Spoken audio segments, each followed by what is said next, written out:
Ang pag-inom ng kape tuwing umaga ay may ginagawa sa inyong katawan na hindi alam ng karamihan. Narito ang 5 bagay na nangyayari sa inyong katawan ngayon kung araw-araw kayong umiinom ng kape. Una, literal na sinusunog niyo ang mas maraming taba. Pinapataas ng kape ang inyong metabolismo ng hanggang 15%. Mas epesyente ang paggamit ng inyong katawan sa taba bilang fuel kahit nakaupo lang kayo. Pangalawa, nagiging mas matalas ang inyong utak.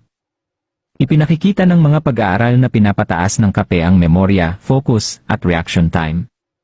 Para na kayong nag-upgrade ng inyong mental processing speed tuwing umaga. Pangatlo, nilalabanan nyo ang pagtanda mula sa loob. Pinapataas ng kape ang daloy ng dugo sa inyong balat, na tumutulong maiwasan ang mga wrinkles at age spots.